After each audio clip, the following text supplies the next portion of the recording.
This is not psychotherapy. Dr. Wills does not have a provider-patient relationship with this guest. These are just two people talking about emotions. Welcome to Give a Actually, with your host, Dr. Alex Wills.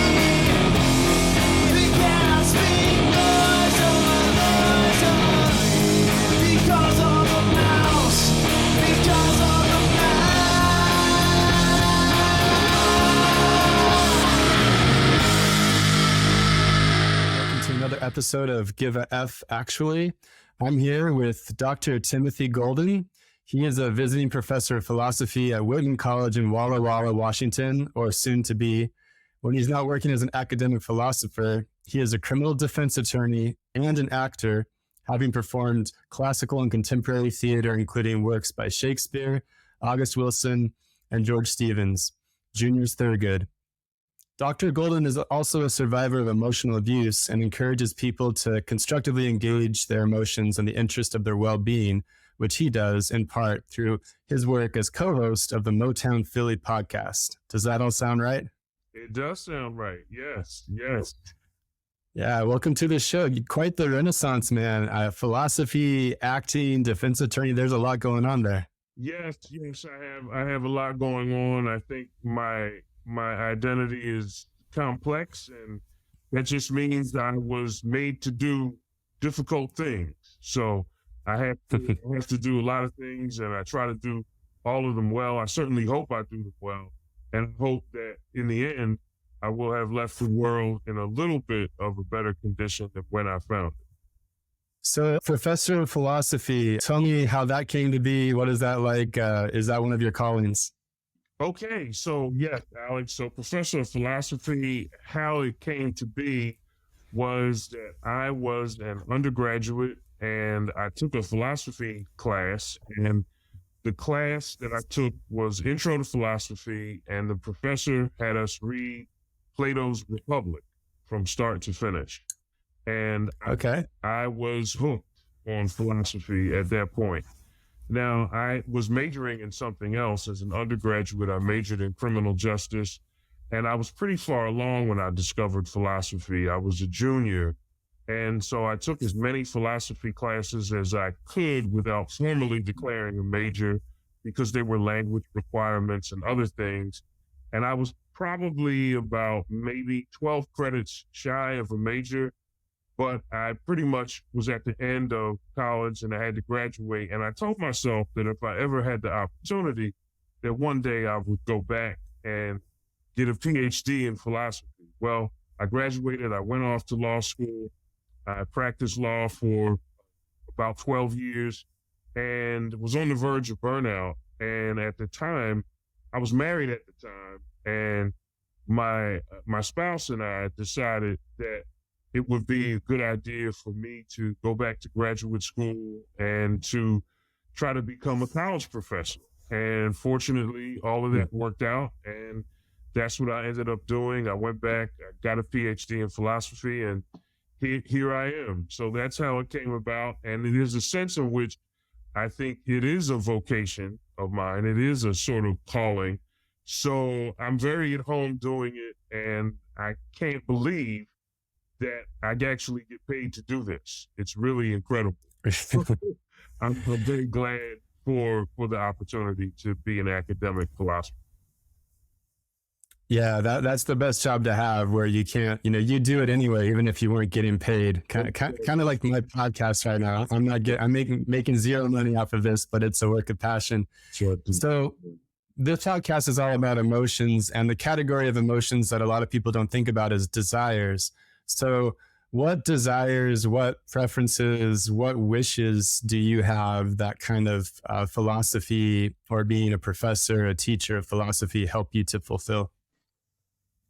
That's a really great question. For me, it's the desire to think, the desire to reflect, the desire to reflect critically, the desire to play a role in the world, not unlike the role of Socrates in ancient Athens. That is the role of the gadfly. A desire to see people think beneath the surface, to encourage people to think beneath the surface, to make sure I think beneath the surface. And to do that, to do all those things with clarity and precision, always understanding that as important as reason is, reason also has its limitations. And so the limitations of reason are where I like to say the language of propositions or logic, which is so useful to us every day, reaches a point where it exhausts itself. And we then move from propositions to poetry. When we feel bad, when our dog dies, or when we go through a breakup, or if there's some bad news in our lives, we're not interested in hearing an argument. Sometimes we just want to hear a song. We want to hear a poem, right? And I think I'm a big believer that reason and the emotions are not necessarily opposed to one another, but that they work together to form the human person. And reason is useful in its sphere. We need logic. Goodness knows we need logic nowadays. We need logic. We have to accept certain basic notions of propositional truth that help us to get along in the world. But we also have to understand that propositional truth has its limitations, and that on the other side of that is another dimension to human life that demands a different sort of expression, an emotional expression that often shows up in art, all forms of art, poetry, music, poetry and music together, and in song and so forth. And so I think for me, philosophy induces within me the desire to help make these connections clear so that people can realize you don't have to make a choice between reason and the emotions. Reason and the emotions work together, and when their relationship is rightly understood, that's when I think we have healthy people, and that's when I think we have a better world that appreciates art and works of art because of their deep connection to human emotions, as much as it appreciates the truths of the natural sciences, physics, biology, chemistry, etc. So I have a real desire to help make these things clear, and I guess that's part of my way of helping to make the world a better place, or trying to make the world a better place. That gives me chills. That's very well said. And I love that phrase, from propositions to poetry. And I came to sort of a similar conclusion, being interested in logic and philosophy, and sort of noticing the limits of that, and my interest in emotions and trying to explore the value of those, in addition to work together with reason, has sort of led me to where I'm at right now, because I think of emotions as kind of our sixth sense, where they give us some priceless data that we really can't get from our other five senses. Now, our interpretation of that data may be on or off, but nevertheless, I think it's valuable and meaningful. And oftentimes, we really can only kind of get to the depths of it through art and music, artistic expression, and receiving of that. So that's so wonderful that you've also come to those conclusions. Thank you, Alex. Yeah, I really believe that the nature of human beings is so incredibly complex that to reduce it to either just logic or just art, I think is shortchanging both, because I teach logic, right? I teach symbolic logic. So it's thinking at a very high level of abstraction. I tell my students that logic is to human thought what the skeletal system is to the human body. If you imagine a human body without a skeleton, it would just sort of be an unintelligible blob of stuff, right? Covered in skin. You'd have eyeballs rolling around. you'd have organs that are essentially vital organs left unprotected, right? But when we hang all of that into structure, now what was once unintelligible becomes recognizable. And now the things that are so valuable to us are our eyes, our heart, our lungs, our liver, our kidneys. Now all of those things are protected. And logic sort of serves that function for us. But again, it takes us very far, and it's necessary, but it only takes us so far. And so just on the other side of that is this wonderful dimension of human experience that comes from the emotions. And I think that's where we find art in just about all of its forms. Okay. That's really a helpful analogy to think of it that way. I want to talk to you about so many things because you've got so much going on. The thing that really made me interested in speaking with you is I was introduced to your work through your TED Talk that kind of blew up and got out there. I was sort of on a personal quest looking for more folks that had some newer insights and thoughts to emotional abuse, particularly emotional abuse experienced by men, oftentimes from their partner. And I work with a lot of patients. In particular, an example is folks married with neurotypical and neurodivergent couples, where one of the partners has Asperger's, high-functioning autism, or for whatever other reason, there seems to be some emotional abuse going on. So I wanted to dive in a little bit more, hear a little bit about your story, what kind of inspired you to do the TED Talk. If you wanted to maybe give us a little bit of background about that, and then also, after you did the TED Talk, what happened after that? What kind of doors opened? How has your life changed since that happened for you? Thank you very much, Alex. Well, what led to the TED Talk was a marriage that was fundamentally unhealthy, and it was abusive. The abusive behavior sort of continued in my marriage, but it didn't begin in my marriage. Like most of us, we have events that happen to us in childhood that compromise us, often without us even realizing just how much we've been compromised. And for me, when I was growing up, that compromise happened through an abusive relationship with an older sibling. And in that context, what I did was, as a kid growing up, I sort of believed everything that my older sibling, my older brother, told me. I believed all of it. I believed that I was fat, that I was stupid, that I couldn't talk well.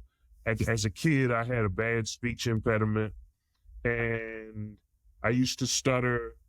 And I believed all of those things. And believing all of those things led to a compromise in my disposition toward women.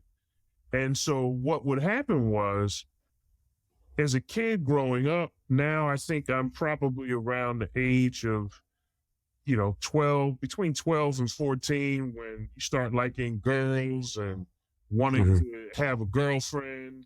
But of course, I held all these very limiting beliefs about myself. And so I thought, well, the only way to get a woman interested in me is to sort of let her do whatever she wants, because she's not going to accept me because I believe all these terrible things about myself. I believe them to be true. And so my disposition toward women and toward romantic relationships was already compromised. And that was the attitude that I pretty much had going into my marriage, which was the only way I'm going to get to keep her around is if I allow her to do whatever she wants to do or say whatever she wants to say. And so we got married now. So I'm already compromised, right? Going into the marriage. And then during the marriage, that difficulty I had was sort of exploited throughout the marriage. And a lot of the same narratives that plagued me in childhood plagued me during the marriage. And these were narratives about me being fat and unattractive.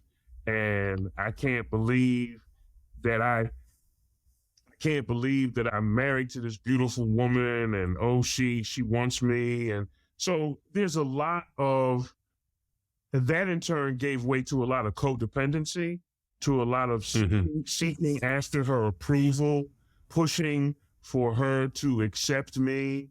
And what would happen during the marriage is that there would be these periods of time, and many of your listeners will know this, and you know this too, Alex, that in an abusive relationship, one of the hallmarks of it is that it is not always abusive, right? It is that there are times when the abused person feels comfortable and feels like everything is okay.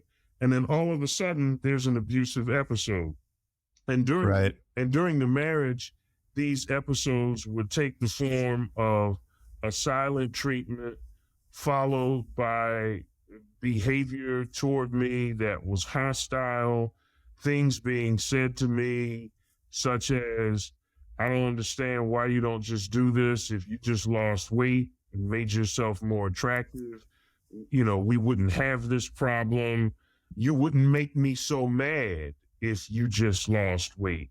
How many times have we heard a male abuser say that to a woman after he's hit her?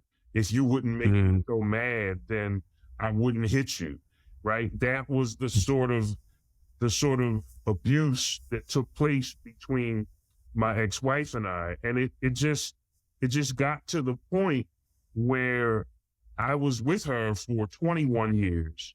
I was married to her for 19 years. We were engaged 2 years prior to that. And so you can imagine, with these episodes occurring on a regularity and me continuing to tell myself that I wasn't good enough, the damage that had been done to my sense of self-worth and self-esteem. And on top of that, the marriage and my understanding of marriage generally is occurring in a fairly conservative religious community in which divorce is frowned upon, and where men in particular are told to identify with the Christ figure in a way that tells them they must suffer and die for the salvation of their spouse and their family.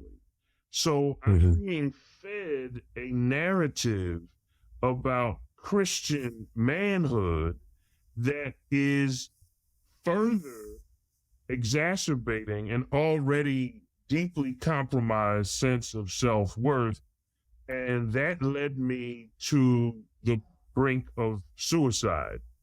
It led me to a place in which I really thought that I was going to be better off dead than remaining in a marriage that hurt me so much, because I couldn't get divorced, because if I got divorced, then I would bring scorn and humiliation and shame on myself, and I would be ostracized from the community.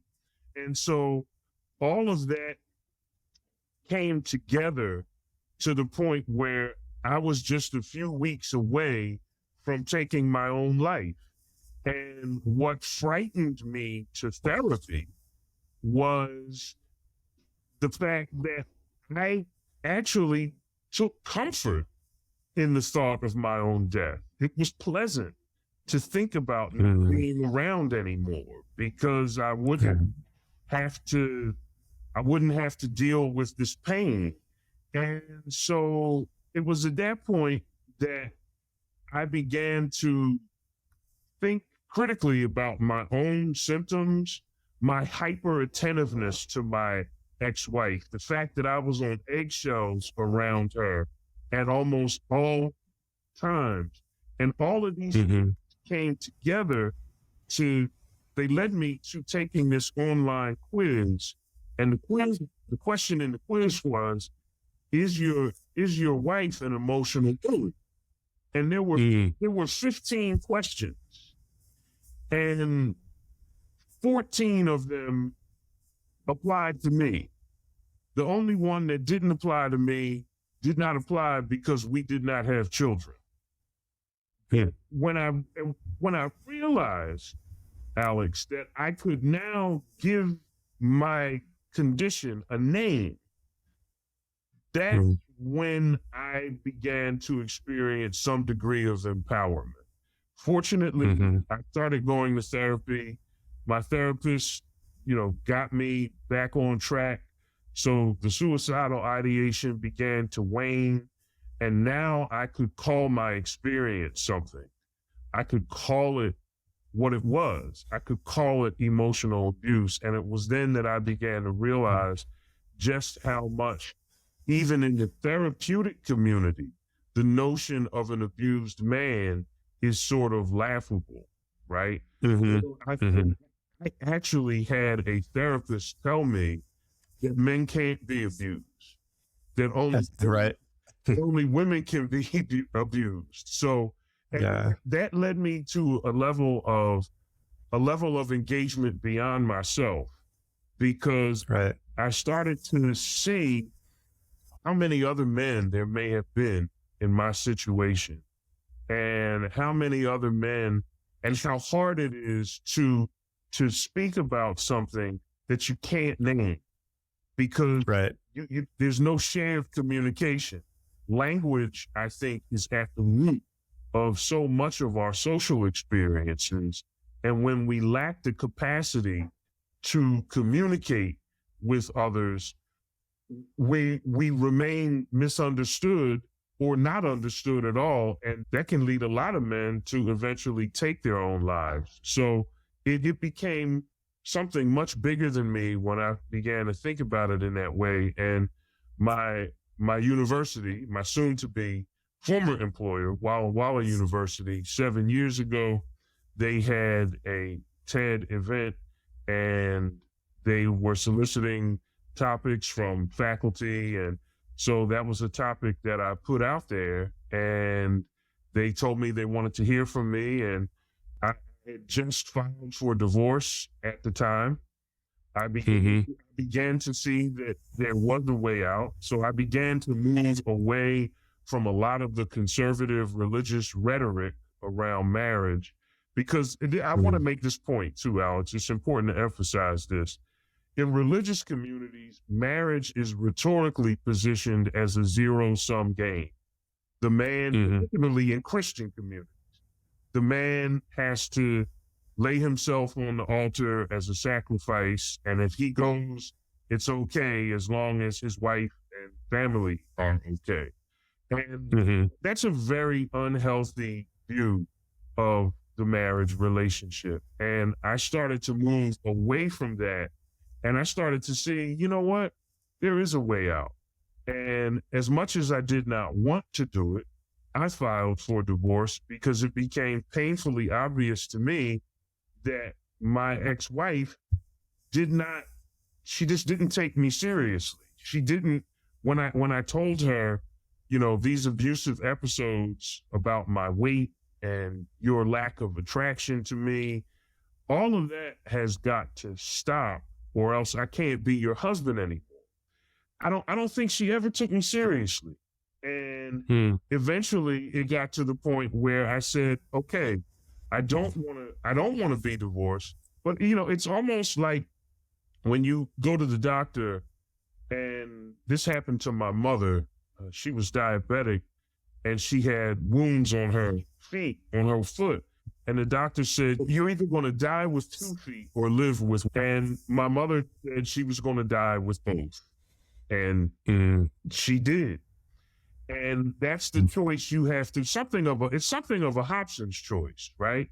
I'm either going to endure the pain of staying in a relationship that is hurting me, or I'm going to endure the pain of divorce, which will end, which it will hurt, but it will end. And when it's over, I'll have the chance to live a better life. And so I chose the latter, and getting away from that kind of either or, black and white, sort of naive fundamentalist way of understanding marriage, did wonders for me. And so I gave the TED Talk. I didn't want to do it. It was very hard to do. I was, I mean, I'm a lawyer, right? So I've argued cases in front of judges and juries my whole career. I'm a public speaker. I've spoken at events all across the country, in churches and at banquets and all kinds of things. But in none of those situations have I ever had to be so vulnerable. And the level of vulnerability made that TED Talk very hard to do. But in the end, I'm glad I did it. I'm glad Well, I'm glad you did it. I am so glad that you're speaking on this topic. For years now, this topic of, I'm working on another future book called The Battered House Husband, and it's talking about this topic because there's a lot of men out there that are victims of, maybe we call it asymmetrical warfare, where although they may be the physically larger, stronger person, they're in a relationship where they get in the brunt of the emotional abuse. And you know, the fact that it brought you, and I want to make this point for the listeners out there, to the brink of suicide. And that's really the scariest sign as psychiatrists and mental health professionals that we look for, is when someone has a thought of suicide and starts to become happy, starts to feel relief, because the life that they're living is so painful, so sad, so fearful right now, that it would, their conclusion is it would be better to not be alive. That's when suicide is very likely to happen. So we always want to be sensitive to that. And sadly, that's the part where a lot of the patients will not tell you they're having those thoughts, because they don't want you to take that away from them. So I'm glad that you did seek help, and it sounds like you did get the help you needed. And your talk meant so much because it's so unique. I haven't seen many things out there talking about this topic. And you articulate the whole, the religious trauma component of it, the perpetuation with culture.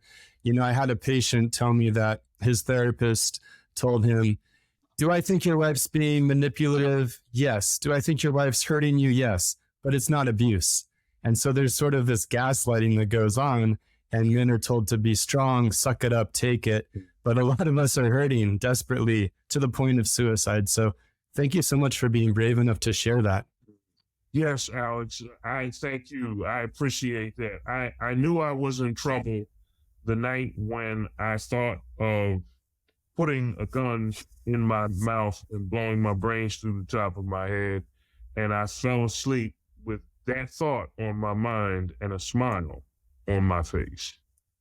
And I knew, even at my level of emotional and psychological dysfunction was so bad that the thought of doing that not only brought a smile to my face, but it also was, in some sort of way, a way for me to look out for the well-being of my ex-wife, because I knew that if I killed myself, she would be better off, because she would have the sympathy of the entire religious community, that they would rally around her, and that she would be free to remarry because her husband died and her marriage didn't end as a result of divorce, but rather as a result of the death of her spouse. So even at my lowest point, in a very twisted, sort of contorted, dysfunctional way, I saw myself as looking out for her. And now, I really understand what you're talking about. I was raised in the church in a Methodist spinoff, and I understand that sort of view of, you know, you sacrifice for your wife like Christ sacrifices for the church. However, now you say you don't quite buy that anymore. You say you've come to the realization that that was a very unhealthy view of the marriage relationship. What is, and is it still Christian? Have you kind of left the faith a bit, or what's the healthy view of the marriage relationship now? So good. That's a good question. So I still very much see myself as a Christian. I think that the problem in Christian circles, particularly more conservative, fundamentalist-oriented Christian circles, is a hermeneutical problem. It's an interpretive problem in theology. So when you study ancient civilizations like those in first century Palestine, for example, where Jesus is talking to Hebrew men who are the religious leaders of the community, who have essentially over the centuries learned to abuse the Mosaic bill of divorcement, right? And what was happening was you had a lot of men who were marrying women to get the dowry, the gift from their father-in-law. And as soon as they got the gift, they would divorce their wives and leave them destitute for frivolous reasons, right? Like, Sure. she doesn't please me, some amorphous. And this, of course, left many women destitute, right? And of course, this is a situation that leads to oppression. Well, so a lot of the statements about marriage that occur in the Bible occur in that historical context. So, Sure. for example, there's a passage in Malachi 2, verse 16, that conservative Christians will often quote that says, God hates divorce. But of course, God hates divorce if men are abusing it in that way, right? Right. If men are essentially marrying women for their money and living in a society where women have no legal rights at all and are essentially treated as property, if they're marrying them to take what's theirs and then leave them destitute and consign them to lives of prostitution and then condemn them as prostitutes, then of course God doesn't like that. But the problem that I have, right, Alex, are problems with interpretation. So that's in the Old Testament. But if you go over to the New Testament, Paul in Ephesians is writing letters to churches. And he's writing a letter where he says, husbands, love your wives as Christ loved the church and gave himself for it. I'm astonished that we take hyperbole in a letter in the first century that is written to people at a church in which the men at that church are having a problem because they're likely continuing the abuse of divorce and sort of mistreating their spouses and leaving them destitute. He's writing a letter to people at a specific time who are experiencing a specific problem, and we think that advice is trans-historical. No way was that meant to be excuse to just accept abuse from a wife for no reason. Exactly. And it isn't the case.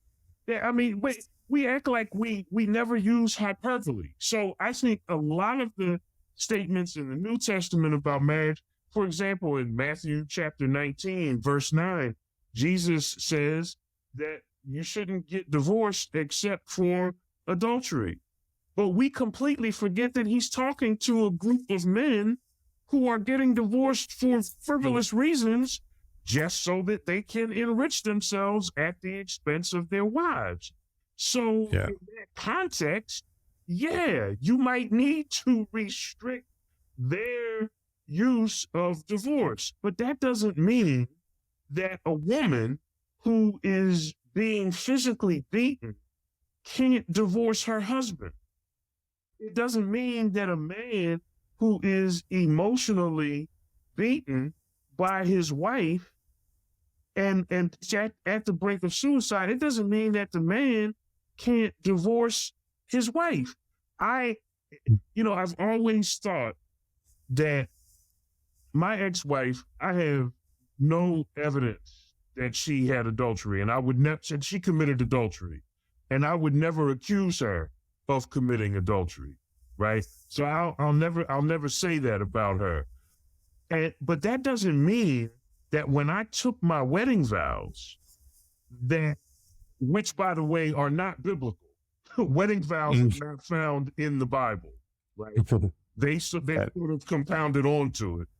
But I can't imagine that when two people get married, God is contemplating that the promises they make to one another or to God if you're so persuaded to believe in God.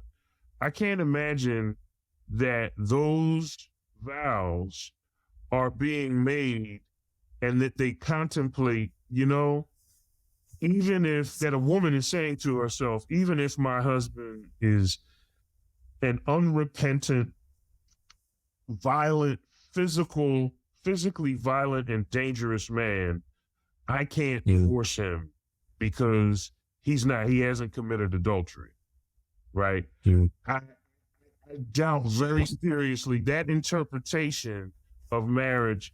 It just doesn't make a lot of sense. And I can't imagine that a man at the altar, when he takes his vows, is saying to himself, no matter how badly she treats me, no matter how much she emasculates me, no matter how badly she talks to me, no matter how hurtful her words are toward me, even if it leads me to the point of taking my own life, I'm not allowed to be divorced because she has not committed adultery.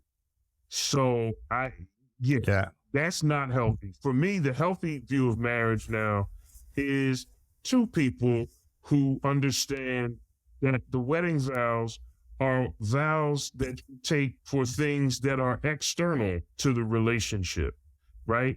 A terminal illness, loss of a job, a devastating, life-changing injury, right? When you take your wedding vows are things that are oriented externally toward problems to the marriage that are not intrinsic to the marriage, right? That problems that are the kinds of things that happen to all of us in life, and problems that arguably would still demand ethically and morally a commitment despite them. So I'm not going to leave you if you get a protracted illness. I'm not going to leave you if you have protracted job loss or the income is compromised in some way and it's beyond your control, right? So I think, to me, those things are very healthy. And I think we all go into marriage with the understanding that nobody's perfect, right? I certainly am not perfect. And I did a lot of things that annoyed my ex-wife, and she did a lot of things that annoyed me. But that's not why we got divorced, right? We didn't get, when you get married, you sort of sign up for the idiosyncrasies and the little annoying things about your partner that everybody does. You sign up for those things. What you don't sign up for is the pernicious encroachment of another person onto your self-esteem and your well-being under the guise of, oh, that's just how she is, or, oh, okay, or, yes, these things are bad, but they're not abuse. So for me, the healthy view of marriage is recognizing those things, that no one is perfect, but also understanding the importance of both people having boundaries within the marriage that say, these are things that we're not going to do to each other. That if we really love each other, we're not going to hurt each other in these ways. And, folks out there listening, please listen to Tim, because hermeneutics, thinking beneath the surface, thinking more deeply, I think that reason a lot of guys, or, women too, stay in relationships is because of maybe a naive or a false view that if you left the relationship because you are being abused, whether it's physical or emotional, that somehow you're betraying God, for those of the folks that might be steeped in religion. But looking deeper, there can be some freedom there, and that can be one big barrier to get past. Because the analogy that I always go back to is, most of the folks in society say, if he hits you once, it's his fault. If he hits you again, it's your fault for staying. That kind of an idea. The basic idea is that it's not acceptable to be physically abusive to your partner. If your partner becomes physically abusive to you, by all means, you should not accept that. You should get away. However, I don't understand why we have this double standard for emotional abuse, because so many men that I talk to are beat up, emotionally abused hardcore for years, decades, and they're just told to suck it up. And they said, it's a stigma. A lot of therapists out there will say, like you were told, men can't be abused. It's not emotional abuse. There's a lot of gaslighting going on. And I don't understand why we give this emotional abuse a pass. But I wanted to kind of hone in on a little bit. What would be your definition of emotional abuse? How do I know if I'm being emotionally abused in a relationship, or if I'm just bickering or complaining or blowing things up or exaggerating? Well, I will say this, Alex, and this is important because it has to do with paying attention to your emotions. And I can't stress this enough. Pay attention to what your spouse says to you, if we're talking about a marriage relationship, or what your partner, if we're going to broaden it to talk about boyfriends, girlfriends, etc. How do you feel based on what your partner says or does? I think paying attention to your emotions, is what is said, does it make you feel unworthy? Does the other person tend to privilege themselves by talking about all the wonderful things they do and contrast it to your failures? One of the things my ex-wife would do to me is, she's a very attractive woman. And she said, she would say to me things like, you like what you see when you look at me. So I'm supposed to like what I see when I look at you. And I don't. And she told me, and this was really kind of bizarre. She said, I'm tired of you giving me compliments. Now, what woman doesn't want their husband to give them compliments, right? I mean, she's my wife, right? I'm tired of you giving me compliments, because every time you give me a compliment, I'm reminded of how I do my part and how you don't do yours. And how attractive I am to you, but you're not to me. And you have to, so I would just say, number one is you have to pay attention to how you feel. Number two, and this isn't so much a definition as it is maybe some telltale signs, right? Gotcha. Does the person make you feel bad? And does the person make you feel bad consistently, right? Is it a consistent issue? I would also say that in addition to feeling bad, does your partner have two faces? Is there a public face to your partner? And is that public face contrasted with a private face?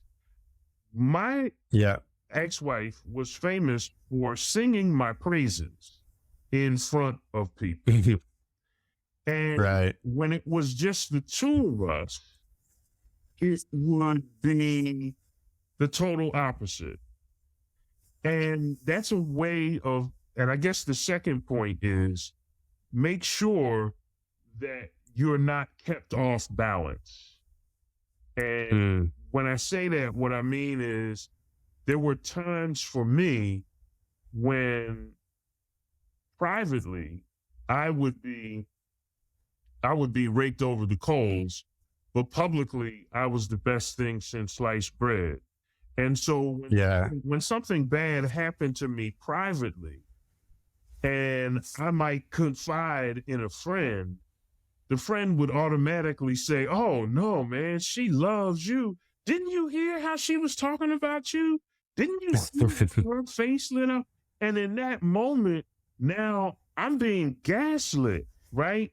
Because now I'm questioning if what I'm experiencing is really even happening to me, right? And it's just being kept off balance. And here's what was even worse was that what my ex-wife would do is when she spoke to other people about my weight and my physical appearance, she did it in the name of my health.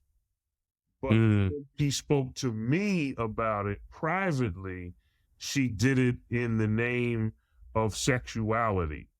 And spoke about how unattractive I was to her. She told me that she was repulsed by me.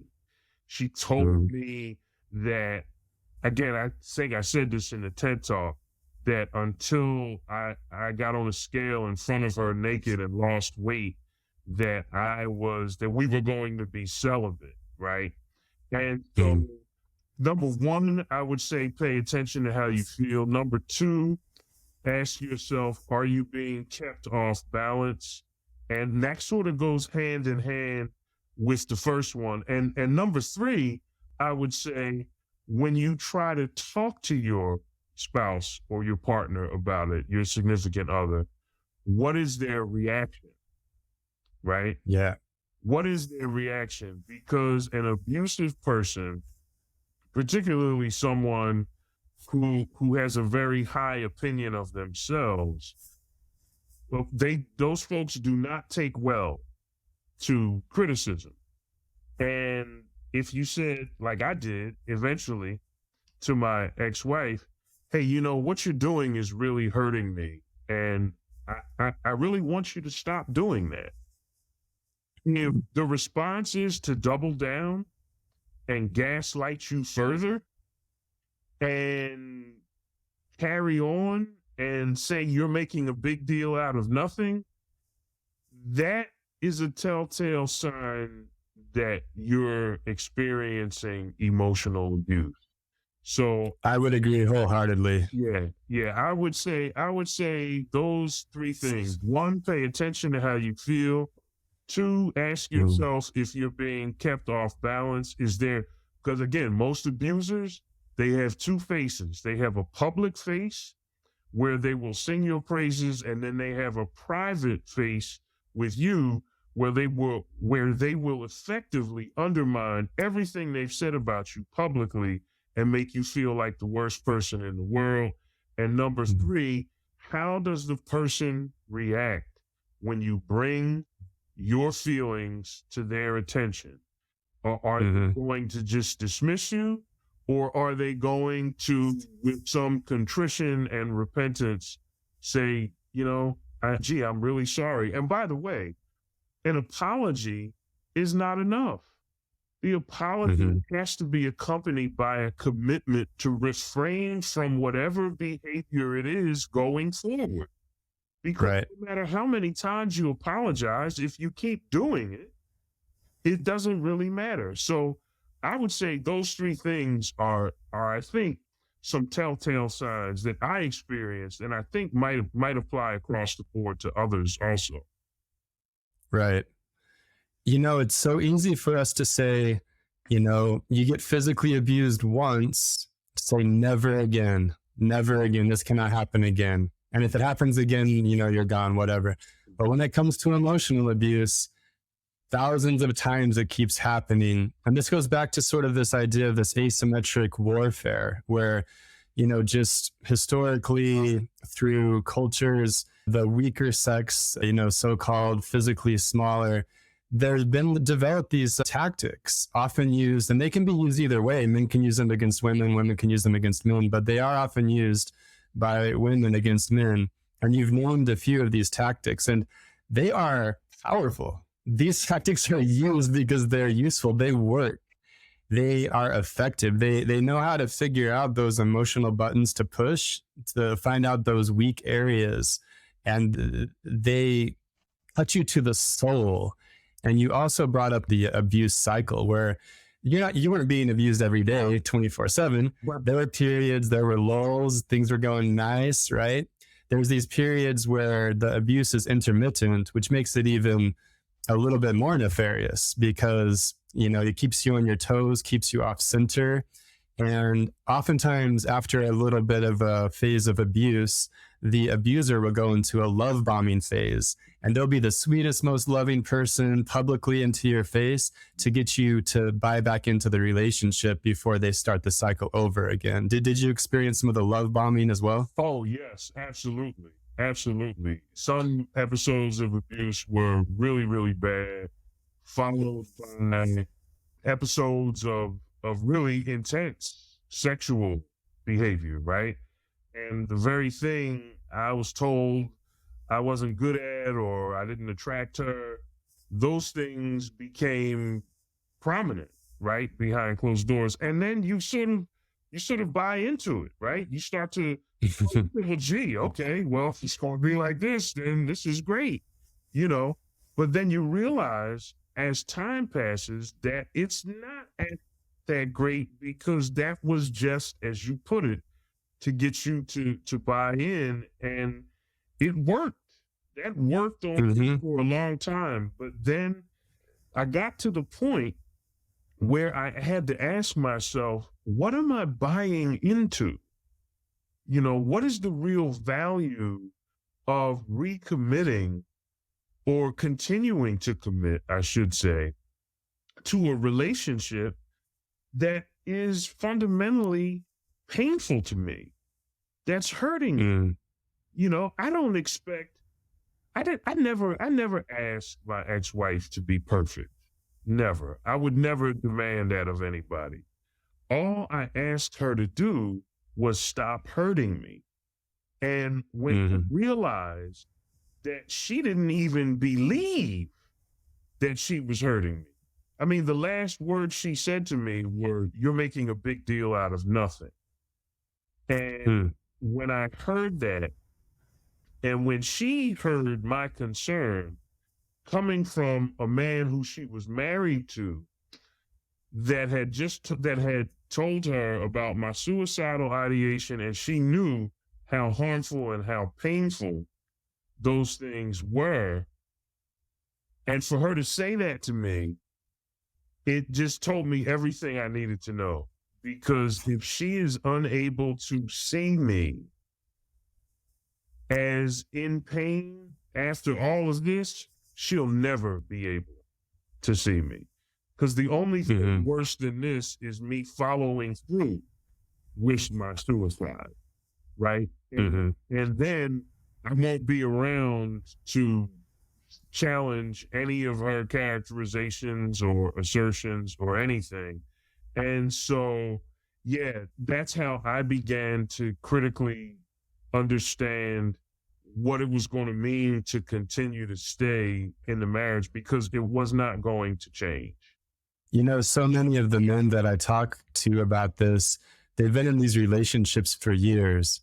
Now, Tim's obviously very intelligent, a great example of someone who thinks deeply, accomplished, philosophical, you know, and how was it that you were sort of stuck in this dynamic for so long? For a lot of the folks I talk to, when it comes to the emotional side, when it comes to ourselves and our relationships, it's almost like we have these sort of blind spots and we can't see clearly, whereas we could see it a mile away if it was someone else. For you, what took so long to kind of wake up to realize that you didn't have to live with this anymore? Yeah, for me, it was, honestly, Alex, it was cutting through the layer upon layer of religious influence, essentially told me that I was going to be ostracized if I divorced my wife. The spiritual obligation, the sense of spiritual obligation and Christian obligation that I felt to my ex-wife literally kept me in that marriage all those years. And it made the marriage even worse because I could sense that I was being gaslit I knew we had friends who could, like you said, we had friends who could see it a mile away. When I told a friend of mine that I was getting divorced, he said to me, "What took you so long?" We could all tell, but Right. I was genuinely committed to a dysfunctional Christian understanding of marriage that I think is based on interpretations of the Bible that are just really, really bad interpretations. Again, if I wrote you a letter today, Alex, suppose I sent you an email today and you said, Tim, I ate this tomato sauce last night and I had indigestion all night, heartburn. And I wrote you back. I wrote an email back to you and said, don't eat tomato sauce, anymore. And 2,000 years from now, somebody sees that email and they extrapolate from that conversation a doctrine that says eating tomato sauce is evil. And no one will eat tomato sauce, right? Completely taking the document out of context, completely taking the remarks out of context. And that's what too many theologians and Christian theologians and pastors do. They badly decontextualize and dehistoricize the scriptures in ways that result in very, very unhealthy understandings of marriage that are harmful, very, very harmful to women, very harmful to women. Many a woman has been told by many a pastor, "I know he's hitting you, but as long as he's not committing adultery, you have to stay married. I know he's disrespectful to you, brother, but you have to stay in that marriage because she's not committing adultery." That's what the Bible says. And it really is a very, very poor, bad, simple-minded view of the scriptures. We take this view sometimes in Christian communities that as long as it says it in the Bible, without any regard for context or history. And I find that astonishing, Alex, and I don't want to go too far afield with this, but I do want to suggest to the Christians who are listening, remember that history is essential to the gospel. So if you're a Christian and you're listening to this, remember that the central feature of Christian doctrine is that God, who is supposed to be ahistorical, outside of history, outside of time, enters into time and into history in the person of Jesus Christ in order to save people, right? That's the belief.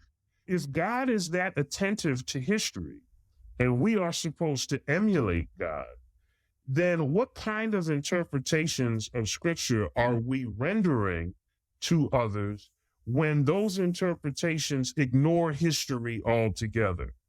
And I think there's a basic principle that my Christian brothers and sisters who are listening can appropriate.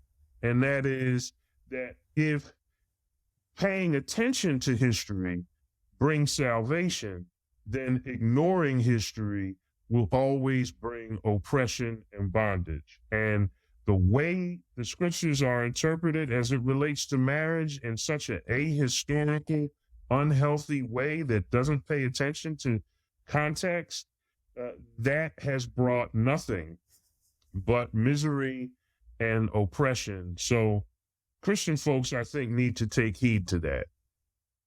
Yeah, that's such a good point. And I think it applies to lots of religious folks out there because these things are kind of ubiquitous. Now, we've been focusing on the doctrines, the history, the teachings, the philosophy of Christianity and religion and how that can keep people locked into these unhealthy relationships, these emotionally abusive relationships. Our podcast is very interested in the emotions too. And what I've noticed is that your emotions and the way that the church used your emotions kept you trapped for a long time. And I also noticed how your emotions helped to set you free too. Because when you were trapped, you talked about having this fear of ostracization, fear of being shamed, fear of being lonely, fear of painful emotions. that the church was really willing to keep you in line, to keep you to follow the rules that they wanted you to follow, so to speak.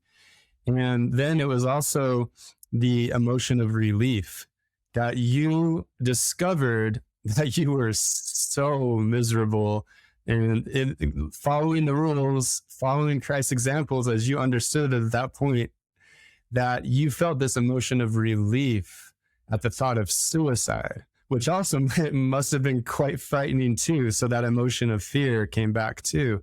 And that's what, if I understand, kind of led you to seek a therapist who could help you see things. And through validating your true emotions, validating the pain, validating the misery that was being inflicted upon you, your emotions helped to set you free. And through that lens, you were able to look more deeply at the Christian teachings and see, like, a lot of these doctrines and dogmas are actually not right. Yeah, that's right. And I love the way you put that, Alex, because you pointed to a fascinating dichotomy with the emotions, that on one hand, they could be manipulated to keep me in bondage, but on the other hand, they could manumit me. They could set me free, so to speak. And if I could just take that point that you made and go a little deeper with that, I think the difference between my emotions being used against me and my emotions being used in my best interest lies in the difference between outsourcing my emotional well-being to others and reclaiming that emotional well-being for myself. We live in a world today where it is convenient to outsource things, to delegate, and we should never relinquish the power of our emotions to anyone else, to any person, to any entity, to any institution.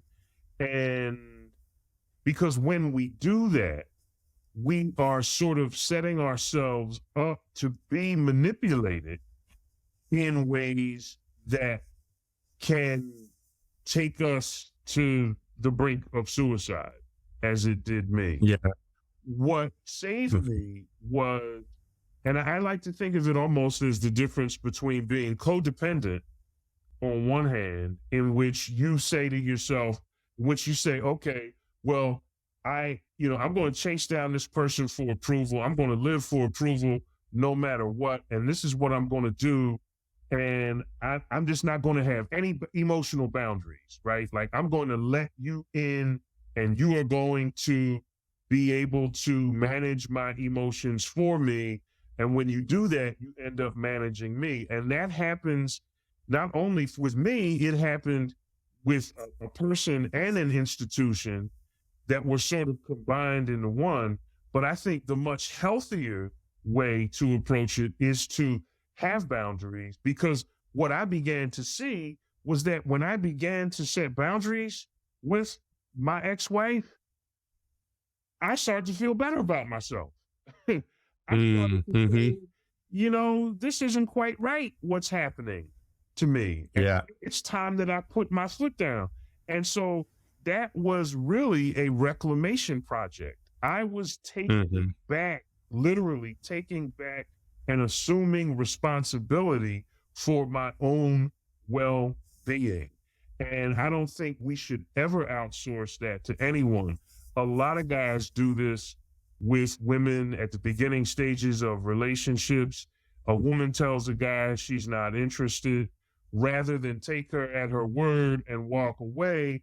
Or sometimes women communicate indirectly, right? And she might not come out and tell you she's not interested, but you realize you're the only one texting, you're the only one calling. And one of my buddies said to me recently, man, I wish she would just tell me. And I said, why would you give her that much power over you? Right?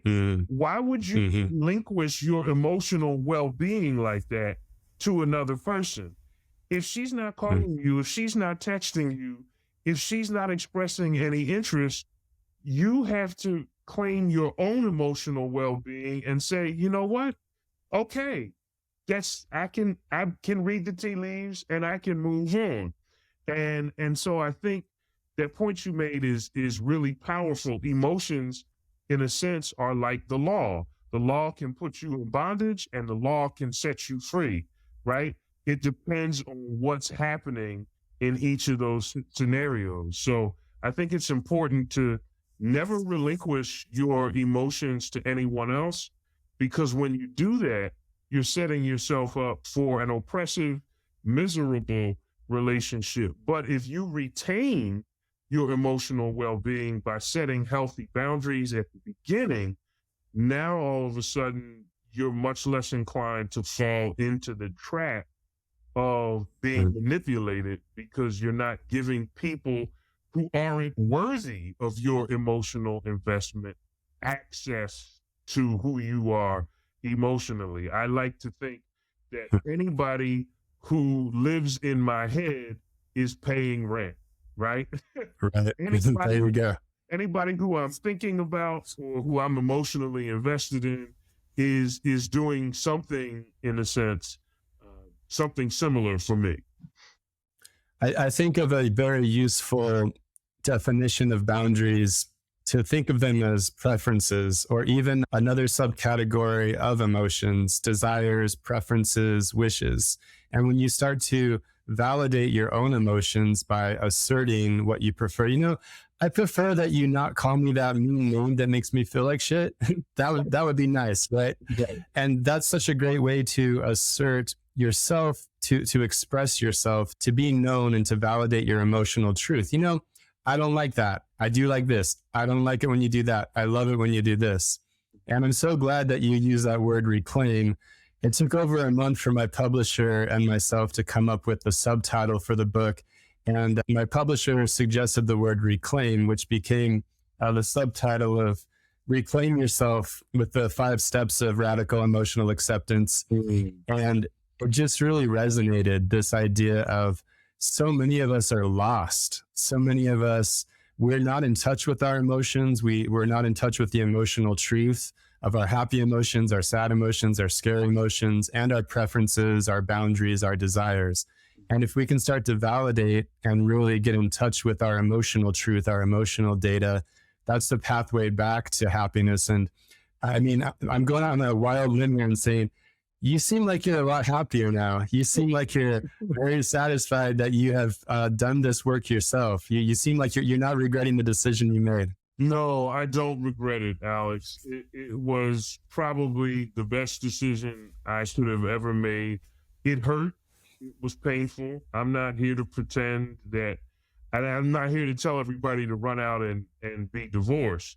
But because divorce is hard, right? It's painful, and it brought a lot of sadness, a lot of grief, a lot of pain.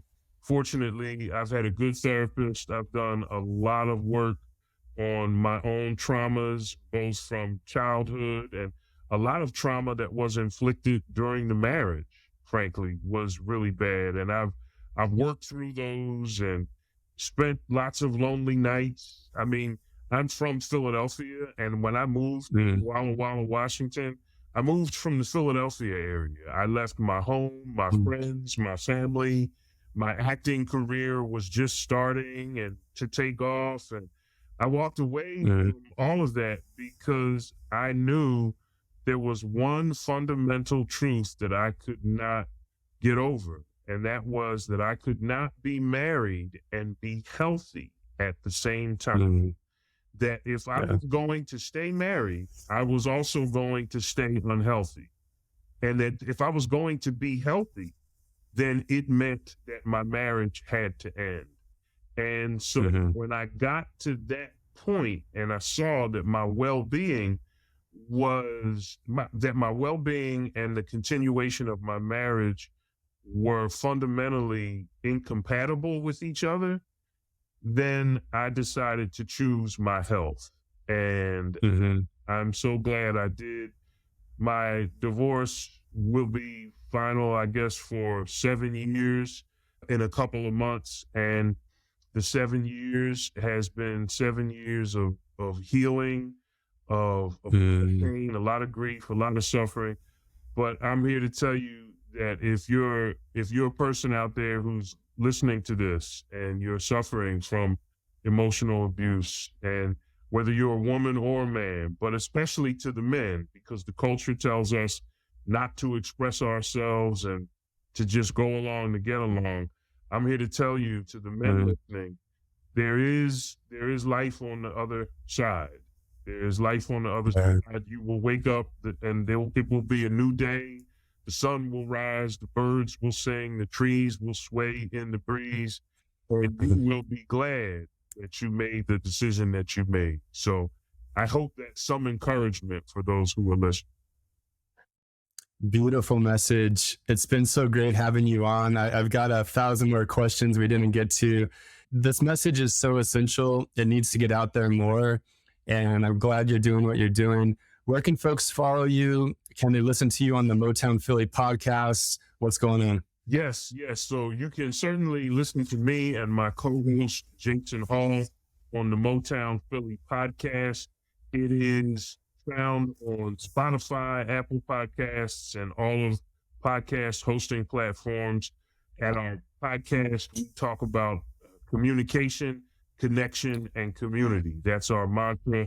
And if you don't mind listening to a couple of two Black men, one from Detroit, one from Philly, talk about emotions and well-being and mental health and all those wonderful things, by all means, subscribe to our podcast there.